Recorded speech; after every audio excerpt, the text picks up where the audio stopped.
अगर बात की जाए तो लगातार कोरोना केस भी उत्तर प्रदेश में बढ़ते जा रहे हैं।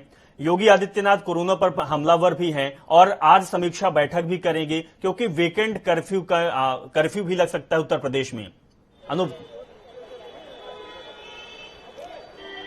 देखिए, बिल्कुल सही बात है कि इस समय कोरोना के लेकर हालात खराब हो रहे हैं, क्योंकि जिस तरीके से उत्तर प्रदेश में उद्योग की नगरी नोएडा सबसे नंबर 1 पर है, दूसरे नंबर पर गाजियाबाद, लखनऊ और मेरठ है। इस तरीके से तमाम जो करीब 66 शहर, 75 में से 66 शहर ऐसे हैं जहां पर कोरोना ने अपना प्रकोप जमा रखा, यानी तेजी से फैल रहा है। तो ऐसे में सरकार जो नाइट कर्फ्यू अभी तक चल रहा है, हालांकि आज जो शाम को 6:30 बजे जो बैठक होने वाली है, ये उम्मीद जताई जा रही कि सैटरडे संडे वीकेंड कर्फ्यू लगाने की उम्मीद है, क्योंकि जिस तरीके से दिल्ली एनसीआर समेत दिल्ली में जिस तरीके से दिल्ली वीकेंड कर्फ्यू चल रहा है, ठीक उसी प्रकार से उससे जुड़े नोएडा गाजियाबाद की बात करें तो वहां पर लगातार मरीज मिल रहे हैं। तो ऐसे में उत्तर प्रदेश में अगर वीकेंड कर्फ्यू लगेगा तो कहीं न कहीं राहत की सांस मिलेगी। ऐसे में जो सरकारी दफ्तर हो तो बंद होएंगी ही, लेकिन आने जाने वाले लोग जो फालतू घूम रहे हैं उन पर कहीं न कहीं लगाम लगेगी।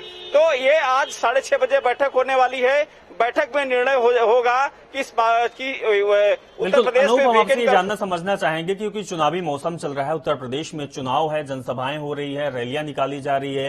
क्या इस समय वीकेंड कर्फ्यू लगा सकती है सरकार, क्योंकि सरकार के हाथ में फैसला है? हालांकि निर्वाचन आयोग पहले से कह चुका है कि रैली जनसभाओं पर रोक लगनी चाहिए। देखिए, बड़ा एक विषय है कि जिस तरीके से चुनाव आयोग ने लखनऊ में ही कहा था कि ये रैलियों को लेकर एक उचितता जाहिर की थी। ऐसे में सरकार को भी इस बात को सोचना पड़ेगा, क्योंकि जिस तरीके से एक रैलियों में भीड़ उमड़ रही है तो ये कहीं न कहीं खतरा है। जिस तरीके से कोरोना संक्रमण फैल रहा है और तीसरी लहर ने उत्तर प्रदेश देश में दस्तक दे चुकी है, तो ऐसे में सरकार को कुछ निर्णय निकालने पड़ेंगे, क्योंकि जिस तरीके से रैली के साथ साथ लोगों के अंदर जो डर था वो कहीं न कहीं चला गया है। दूसरी लहर में हम लोगों ने देखा था तमाम लोगों अपनों ने खो दिया था। तो ऐसे में कहीं न कहीं खुद को भी सोचना पड़ेगा कि रैली में ना जाएं, अपने घर में रहें। जिस तरीके से पॉलिटिकल पार्टियां भले ही बुला रही हैं, लेकिन उसका प्रचार प्रसार का माध्यम दूसरा हो सकता है। 6:30 बजे के बाद निर्णय होगा कि इस पे उत्तर प्रदेश अनूप जी, आपसे ये भी सवाल है क्योंकि आप लोगों के बीच में भी जाते हैं, अधिकारियों पदाधिकारियों के साथ भी मुलाकात करते रहते हैं। आपने सेकंड दौर की बात की, जो सेकंड वेव आई थी कोरोना की, उसमें हालात क्या थे? हम सबने देखा है कि ऑक्सीजन की किल्लत थी, अस्पताल में डॉक्टर नहीं थे, यहां तक कि जो कानून मंत्री ब्रजेश पाठक जी हैं वो खुद सरकार के खिलाफ पहुंच चुके थे। इस बार क्या थर्ड वेव की तैयारी सरकार ने कर ली है? क्या जमीनी हकीकत है?